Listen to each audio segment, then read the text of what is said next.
regime and the current regime, the high majority of nationalities of Iran have been very harshly subjected to discrimination, a variety of discriminations.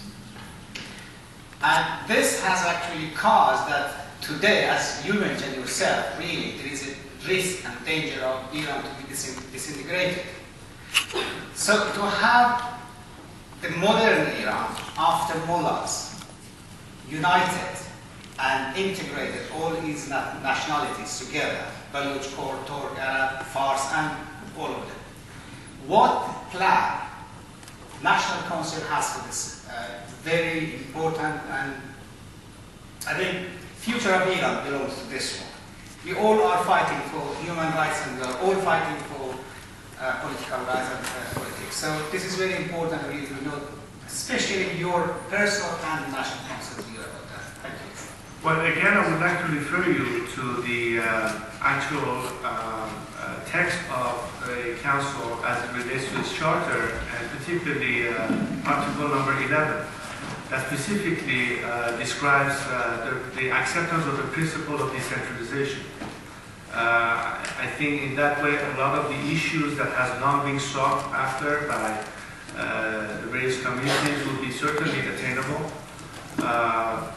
I'm not here to offer a personal opinion. I can only be here as a spokesman for the Council.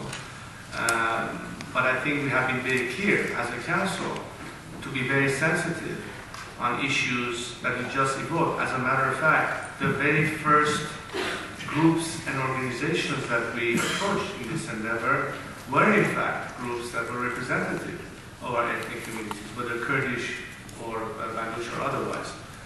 Some of whom are present in this room have been part of this dialogue. In fact, many have contributed to the development of this charter and its text and its intent. One thing I can only add is that the principle of this Council is based on inclusion and not exclusion. It's an open door policy, and at any point people can join or cease and desist from participating in it. Because as we say, and as I remember discussions that I had personally with various leaders of various groups, I said it as a matter of principle that none of us are mandated to decide anything for our country. We can agree on a certain series of principles by which we would like to abide and we would defend.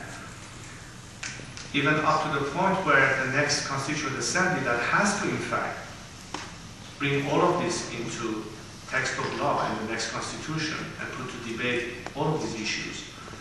But we have to agree on a certain amount of principles in order to eliminate all the problems that we had in our past, remedy those solutions, and find something that is acceptable to all. There is no such thing as a black and white solution in the world of politics, and at the level of a nation, sometimes there has to be some compromise. Are we here to advocate it? No. We can simply say these are the key issues that we cannot ignore, whether it's the right of women, minorities, ethnic groups, what have you, a distribution of power, so to speak, a great degree of local governance and what have you. All of these things, as a matter of principle, is accepted. How does it actually translate itself and gets mandated is a process that is well beyond what this Council can advocate and or be responsible for. We can only defend these principles. But at the end of the day, my friend, one thing to me is very obvious. The only guarantee of implementation is to actively participate and have oversight. Nothing gets done if you sit on the sideline and only criticize. If you want to be assured of a result, you better be in it, participate in it, stake claim in it, buy shares in it, and as a shareholder control it, including the management. If you simply sit aside and say, well, we thought it would be that and then it becomes something else, of course it's not going to happen. It's not enforceable if you do not participate.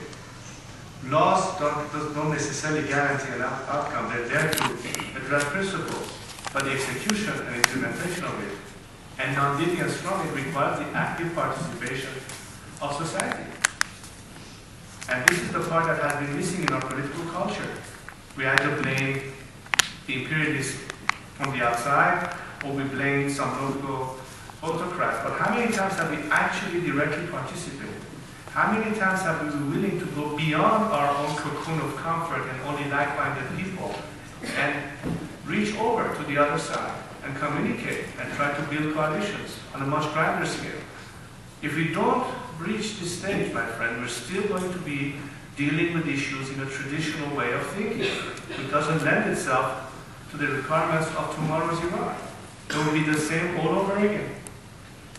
We want to bring change, then our behavior has to change. Our way of thinking has to change. Our political culture has to change. And that cannot be done just by a few at the top. It has to be done from the grassroots up. So it's really a collective challenge. And by all means, you're more than welcome to participate, state your opinion, be there. Participate, have oversight. That's the best way to guarantee an outcome. Nobody can bring more guarantee to any outcome more than yourself being in it, but not on the sideline. This is the whole philosophy of this book. Participation, active participation. Anywhere in the world, even in the biggest democracies of the world, if for 1 minute there's absence of oversight, there's not somebody blowing the whistle, or media calling foul, or other institutions, guess what's going to happen? Even in the biggest democracies, there will be a deviation from the track, let alone people like us in our area of the world. So the challenge is on us. So we can be, as usual, blaming others in self-pity, or we better do something and become more proactive. That ought to be the new order of the day. And I have faith that we are capable of doing that, if only we put our minds behind it and actually go beyond words and actually implement.